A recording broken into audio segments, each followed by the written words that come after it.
This is Behind the Mic with Kirkus Reviews, where the subjects are audiobooks and the actors who narrate them. I'm Joe Reed, and with me, Michele Cobb. Hello, Michele. Hey, Joe. How's it going? It's going pretty well. It's spring, so I'm happy. Excellent.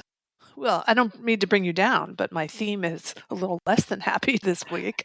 I do know that, but it's also not just interesting, but all of them are very unexpected audiobooks. So why don't you share what they are? Sure. So today we're going to be talking about survival stories from strong women. And these include A Hem to Life, Shame Has to Change Sides by Gisèle Pelicot, translated by Natasha Lehrer and Ruth Diver, and narrated by Emma Thompson. The End of My Life is Killing Me, The Unexpected Joys of a Cancer Slacker, written and read by Annabelle Gurwitch, and You with the Sad Eyes, a memoir written and read by Christina Applegate. So I think it's safe to say, no, I'm not even going to say that. None of them are uplifting because that isn't quite true. And that's what I mean by how unexpected each of these books are. Yeah, I would agree with that. There are positive things in all of them, and there is a lot of learning, I think, in all of them. But yes, they're not what I would necessarily call uplifting. Why don't we begin with A Hymn to Life? Okay. So to have heard about this story in the news, I found could not fully prepare you for the scope of what happened and the details that were brought to light in the memoir. Unbeknownst to her, the author, who is French, was drugged and raped by her husband and more than 50 other men for years, almost a decade. It sort of felt in listening to it that it was miraculous that not only is she sharing the story, but she chose to stand up to the perpetrators. She did not stay hidden. She faced them in court, and she forced their names and behaviors to be examined by everyone. I agree. I started listening to this, I can't tell you how reluctantly. And I was mesmerized by it, by the story and the decision she made, and also by Emma Thompson's narration, which I know we'll get to in a minute. But for me, this was one of those listens where I kept thinking, I understand the scale of what's happened. And then you kind of realize, no, actually, I really don't. The facts are just overwhelming. But Gisèle Pelicot's decision to step forward and face the people who harmed her and insist on their accountability was extraordinary. And I think that choice gives the audiobook a kind of force. You know, it's not just recounting events, it's insisting that they be witnessed. Yes, that's a great point. And the book, I was surprised on some level because it covers her early life and her long marriage that ends with this revelation of crimes, her movement through the trial. But it also covered a transformative new relationship, which in reading the news stories, I couldn't conceive that someone who had been through this could ever experience. That stunned me. Wow. I just can't say enough about this book, and her trying to grapple and just refusing to believe. And I don't even mean it so much as a sense of denial, but just refusing to believe her entire life was a lie. Yes. That there had never been love there. Well, and that she could have any empathy for the women that supported the men that violated her and her ability to move forward. I mean, to me, there were so many shocks and surprises in the book that didn't just have to do with the events of what happened to her, but how she responded to them. And that was, again, uplifting is not the word I would use, but it was almost something aspirational. I wish I could feel that way when someone has wronged me, to have empathy towards them. Yes, I agree. There's so much that just sort of set me back on my heels in this. The fact that she was drugged to the point where she had a brain tumor, where she was just losing memory all the time. Yes. And that husband of hers who was drugging her would go to these doctor appointments with her. Yeah. I mean, that just seems so evil. Right. And she had sexually transmitted diseases. She had problems with her teeth for things that you don't want to think about. And it was surprise, shock that all of these things happened, and yet she has such strength. And the narration by Emma Thompson really brings this story to the English language. I've heard Gisèle Pelicot on podcasts, and she's, usually being translated by someone. You can sort of hear a little of her French, and then someone else does the English. But Emma Thompson has that same ability to kind of have empathy, strength, and a bit of fight. Oh, yeah. That really aligned with the story perfectly. I think she really does. Emma Thompson does something remarkable here in the way she disappears into the voice of the book. Yes, inhabits the words. No, I agree, because, it feels human, it feels so present. And I think it's a hard balance to strike in material like this. But I think Thompson finds a way to carry both the gravity and the clarity, but without ever pulling the focus away from it, not pulling the focus on herself. She really is the voice of the book. And for so many reasons that we've discussed, this is a very difficult listen, but I think it's an important one, especially for young women, to really bring to light things can and do happen. If you choose to not shine a light on what happened, that can be powerful to the perpetrators. And this is what makes me appreciate the subtitle, Shame Has to Change Sides. Yes, absolutely. Great. And that's the phrase that she clung to, and is an important piece. Well, why don't we hear a little bit of Thompson's narration? Set this up for us. Okay, this is how the nightmare began in what seems comparatively minor once you know the whole story. This is A Hymn to Life by Gisèle Pelicot, and it's narrated by Emma Thompson. When Dominique finally confessed to me that the previous week he had done something foolish at the Carpentras branch of the Leclerc supermarket, he'd been caught by a security guard filming under 3 women's skirts, ended up at the police station and had his phone and computer seized. I was upset, but I was also, in a way, almost relieved. It was terrible to think of my husband stalking these women, unbearable to imagine him as an offender, but it could have been so much worse. This was not irreversible. My fears were measured on a different scale. Only death really frightened me. I think this is a wonderful example of the way Thompson inhabits the role, as you said. She's not just relating a story. She's thinking through what happened with us. Yes. It all feels very much in the present tense. It does indeed. All right. And your next one is another unexpected one, End of My Life is Killing Me, written and read by Annabelle Gurwitch. Yes, there are many things in life which can sort of turn our worlds upside down, and lung cancer is definitely one of those. Stage 4. Stage 4, yes. So our author thinks she has COVID, and she takes us on this journey of trying to deal with what turns out not to be COVID, but is lung cancer. And it's an intense health crisis, but she has a great sense of humor.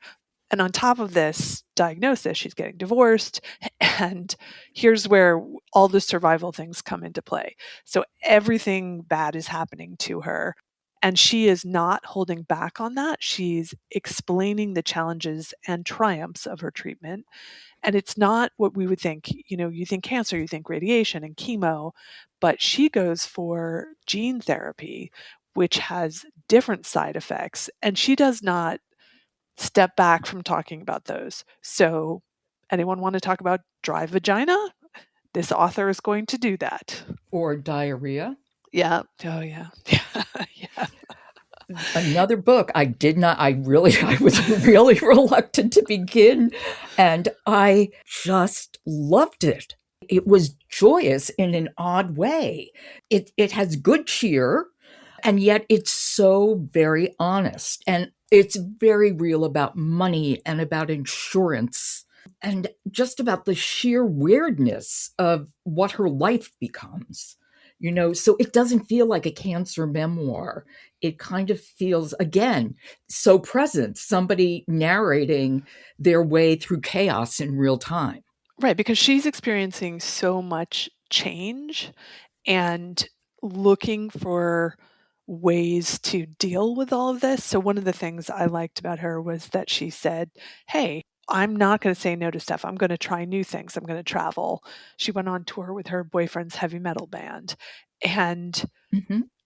they are unusual choices for what you would think of for this type of illness, but they clearly were transformative to her, and she got a lot of material. That's kind of the underlying question she keeps circling. It's, what do you do when time suddenly feels finite? I mean, we all know it is finite, but what happens when it feels quite finite?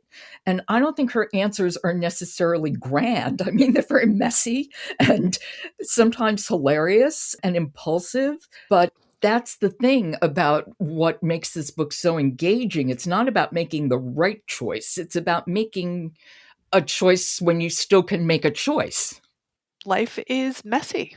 We got to talk about it. So she does. I had never heard about cancer dating before, but now I know. I did not either. And I really liked her as a narrator. Yes, well, she's a performer. She's an actor and an author, and that comes through really well. She had a podcast, so it's sort of natural for her, I think. And she keeps it funny and real at the same time. Let's listen. This is when she just lays it all out there. Okay. This is The End of My Life is Killing Me, The Unexpected Joys of a Cancer Slacker. It's written and read by Annabelle Gurwitch. The stories in this book chronicle my attempts, successful and otherwise, to rekindle my joie de vivre in the after days, the 5 years since being diagnosed with a disease with a poor outcome.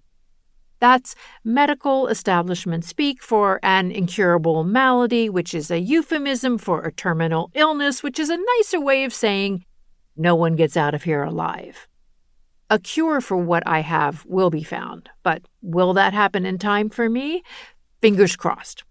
An oncologist introducing me before I spoke at the International Association for the Study of Lung Cancer ISLAC World Conference in 2024 characterized me as a ticking time bomb. I politely corrected him. I'm a very fashionable ticking time bomb. I like this excerpt too. I think it gives you such a good sense of the tone of the book. Finding the extraordinary in the ordinary is, again, sort of what the spine of the book is in a lot of ways. And there's a warmth and ease to her delivery, but, her timing, there's almost something mischievous about it. Oh, that's a good word for it. Yes. Mischievous. I like that. It's like you're in cahoots with her. Yeah. Like you could go rob a bank with her, no problem. Yeah, exactly. I really like that book a lot. And your final book of the week.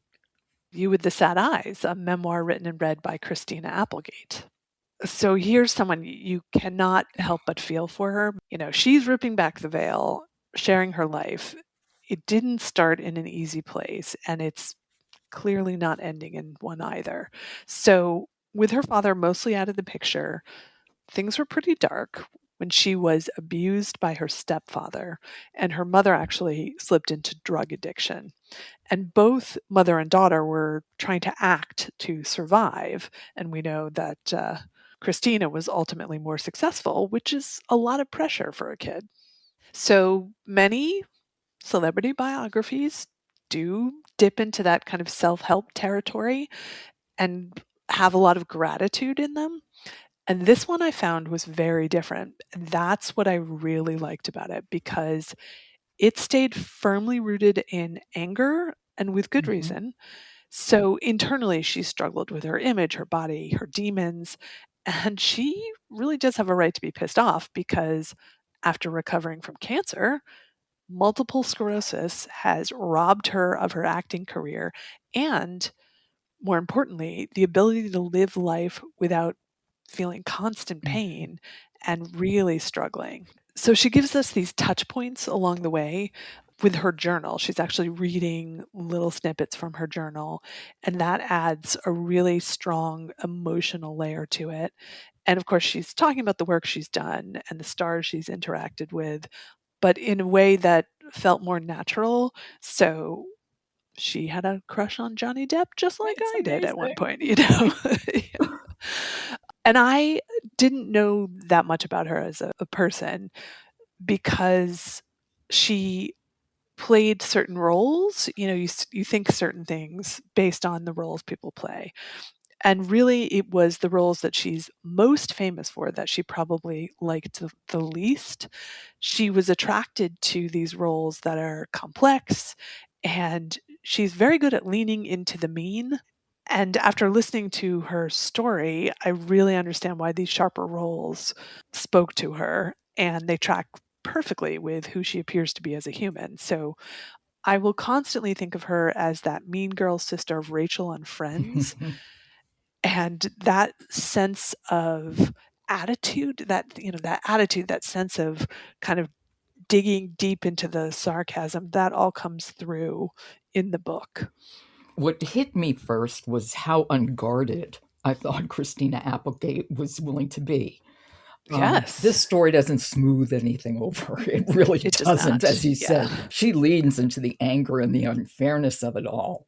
And I really appreciated that refusal to tidy things up. Another thing that I thought was truly unique, because again, she's a performer, so not every performer is natural at reading their own words. She was very good at it. But Yeah. beyond that, the publisher let her have her emotional moments. So you hear her be on the verge of tears and you hear her crack up. And it felt unguarded or unvarnished in a way that most audiobooks don't, and in a way that I really dug, because we're all so scared about what's going to happen with AI and performance. And this is the exact type of thing where you're really sitting in the emotions with the person who is narrating, and nothing can replace that. I agree.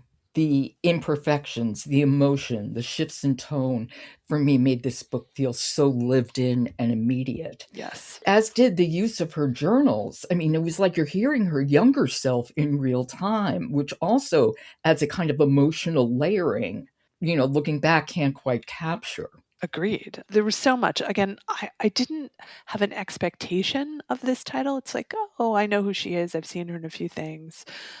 But to be kind of hit in the face with her personal journey in an emotional way that is unusual, it was just a fantastic listen, and one that I did some sort of like re-listening to certain passages of for that reason.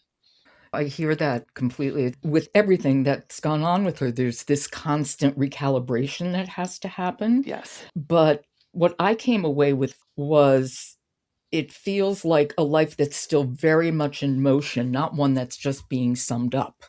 Yeah. Yeah, that's true. And I think it begins and ends in a slightly different place, because at the start of it I felt like, okay, she's really recapping her life and experiencing such terrible things right now. There is a question mark for me of where the end is coming, but at Yeah. the end I felt like, okay, she has a lot of things to live for and she has a lot of things to say, Yeah. and we would be remiss if we did not get to hear them. I agree. I was stunned by the violence and how much violence she Oh endured. yeah. I had Stunned. no clue whatsoever. None. None. But I also have to say, the book is untidy, but it can be very amusing because she has such snark. Oh, absolutely. And I mean, I So love snark, so I love snark too. yeah. So we should definitely make it clear this isn't woe is me. And I think all three of the books that we've talked about are ones that really benefit by having someone read it to you and really perform it. It's very hard for me to imagine that I would have understood what she was going through or had it sort of touch my heart just by reading it on the page. I needed to hear her have those moments, and I appreciated her having those moments. So let's hear it. Okay, this is when her journey to stardom starts. This is You with the Sad Eyes, a memoir written and read by Christina Applegate. That day in 1977, my mom and I had driven down to the winding mountain and made a sharp left into Hollywood in our beaten-down Chevy Nova, eager to be transported into outer space. But before I could be dispatched into a galaxy far, far away, something else, something even more magical attracted my attention. Everywhere I looked on that burning sidewalk, there were these stars built into the concrete. "Mama, what are all those stars for?" I asked. "They're for famous performers," my mom, herself a singer, said. "What did they do? Was it good or was it bad? Who are these people, Mama?" As my mother tried to explain, I could feel something sparking in me, indistinctly at first, and then catching hold like wildfire. My mom and I had slowly inched in front of the grommets, the spot where you can reach down and put your hands in handprints and your feet in footprints of famous performers. I reached down to put my little 5.5-year-old hands in Jack Nicholson's imprint, which he had made in June 1974. I had no idea that one day I'd be ineffectually flirting with him in an audition for a movie role. I distinctly remember thinking, even at 5 years old, this is magic. These people will be here forever. And it is magic. Yeah. Acting is magic, I think. And I think you can hear as a narrator how she's completely inside the material. You can, hear her thinking and remembering and as we said, pushing herself through moments that she probably would prefer skipping. Well, that's what's nice in the change and shift in culturally, that we can have 3 books that really talk about difficult things, and we are able to absorb those and learn from them. And I don't think that 50 years ago we could have done that. Oh, absolutely not. I think the books would have been very different in tone 50 years ago. And I'm really grateful for all 3 of these. Yes, just the sheer honesty alone. Yeah. And thank you for talking about them. Well, it was not the easiest week of listening. I think it's always helpful to be reminded that there are terrible things in the world, but people can make it through. That's an important learning for us all. Absolutely. Thanks, Michele. And I'll talk to you next month. Sounds great. But you won't have to wait until next month to hear Michele Cobb. On Friday, June 5th, we have a special sponsored edition of Behind the Mic. Michele sits down with narrator January Lavoie to talk about the multicast production of The Divorce by Frida McFadden. It is an all-star cast with January, Marin Ireland, and Eduardo Ballerini. That's June 5th. Michele Cobb interviews January Lavoie. You won't want to miss it. You're listening to Behind the Mic with Kirkus Reviews. Behind the Mic drops on Thursdays. If you follow us, we will appear in your feed. And then while you're at it, follow Fully Booked by Kirkus Reviews. Fully Booked is the podcast for book lovers. Every Tuesday, host Megan Labrise brings you author interviews, industry insights, and recommendations from the bestseller list. Find your next great book on Fully Booked by Kirkus Reviews. You can follow Fully Booked and Behind the Mic on Apple Podcasts, Spotify, Audible, or wherever you get your podcasts. And then drop by kirkusreviews.com to check out reviews for both print and audiobooks. Behind the Mic is produced by Jessica Lockhart. Michele Cobb, Stephen Cummings, Leslie Fine, Alan Minskoff, Alex Ritchie, Laura Rossi, Laura Simeon, and Kendra Winchester are our contributors. Jennifer Dell is our editor with assistance from Alicia Langerman. And Tom Beer is the executive producer. The music is William Ross Chernoff's Nomads 4-Way. And I'm your host, Joe Reed. Good listening.